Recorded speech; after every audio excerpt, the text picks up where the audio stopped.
شغلنا اليوم تركيب سترة بجرمية الفخار الوطني مدهون لون أزرق مطفي بالرياض.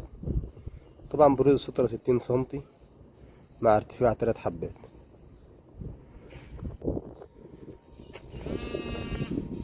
أول شيء بدأنا بتنزيل النزالات مع زرع أسياخ 12 سنتي في الصبة الخرسانية،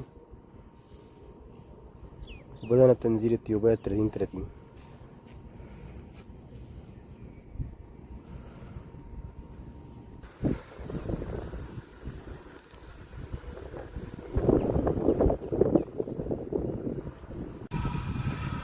وبكده تم الانتهاء من تنزيل التيوبات 30-30.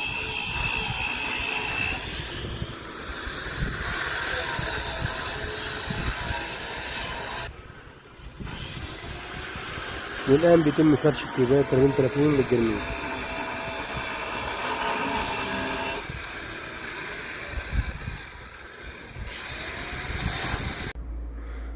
وهذه أيضا سترة هتركب جرمية فخار وطني مع طبلون هيتعمل اسمنت بورد 60 سنتي.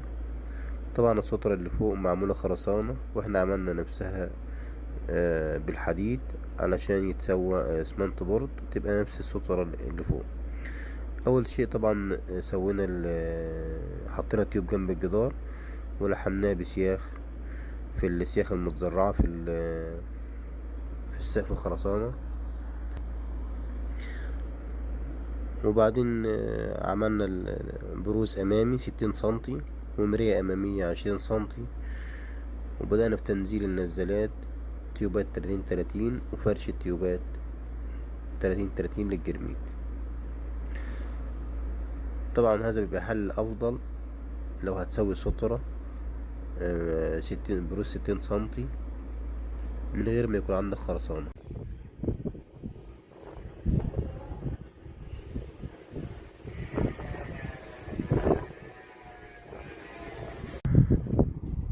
وبكده تم الانتهاء من تركيب تيوبات 30-30 للجرميد والانتهاء من أعمال الحديد. طبعا السترة اللي فوق معمول لها بروز خرسانة 60 سنتي، واحنا عملنا نفسه تحت في السترة اللي تحت بروز 60 سنتي هيركب اسمنت بورد.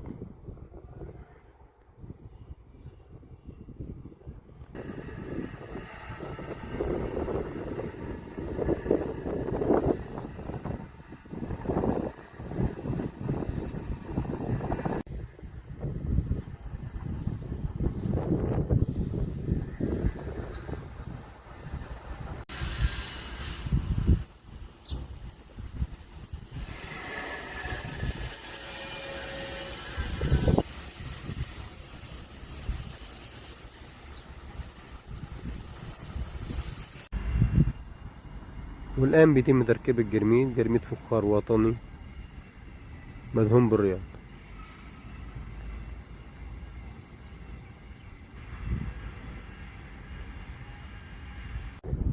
وبكده تم الانتهاء من تركيب الجرميد، جرميد فخار وطني حرف اس مدهون بالرياض. طبعا الفرن اللي موجود بالرياض بيبقى درجة حرارة 200 درجة مئوية. اخر مرحلة ان شاء الله تركيب الزوايا ودهان الخلطة تحت الزوايا.